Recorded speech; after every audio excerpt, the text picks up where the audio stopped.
ఇది నీ అంతం పరశురామ. అయితే చూద్దాం వానరా, నీ భక్తి నా తపస్సును తట్టుకోగలదా?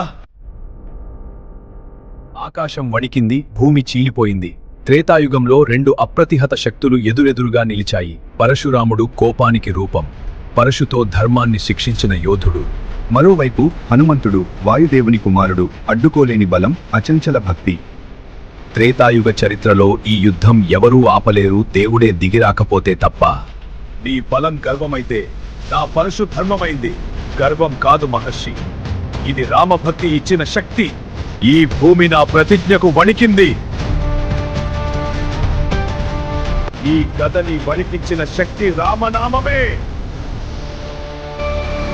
క్షత్రియుల గర్వాన్ని నేనే కూల్చాను, అధర్మాన్ని నేనే కూల్చుతాను. ఎవరైనా సరే నీ శక్తి పరీక్షకు సిద్ధమా వానరా? నీ పరశుకే పరీక్ష మహర్షి.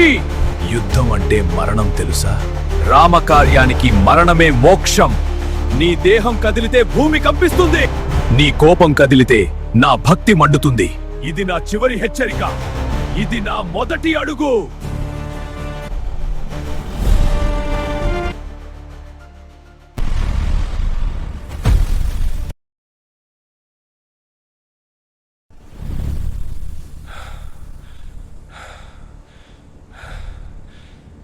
ఇది నీ అంతం పరశురామ.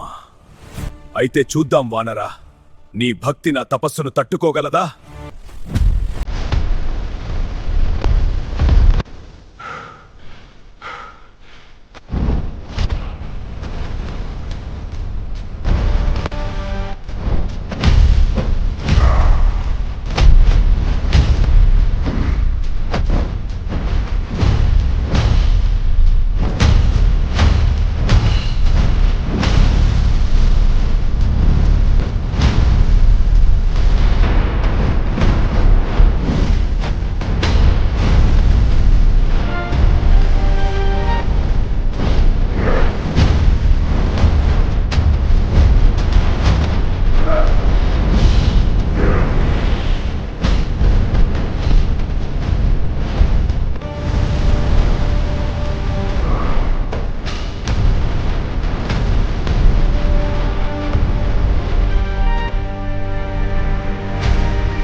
ప్రభు, ఈ యుద్ధం భూమిని కంపిస్తోంది.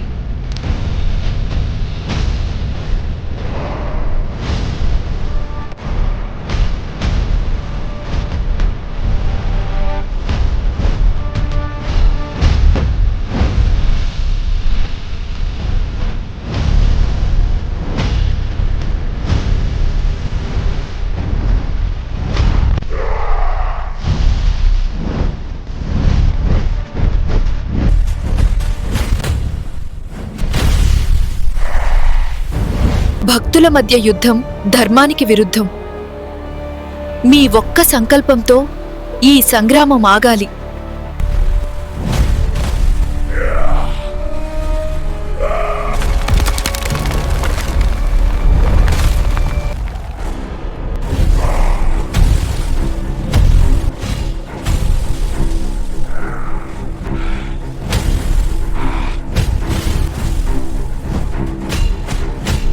ఇక చాలించండి మీ యుద్ధం.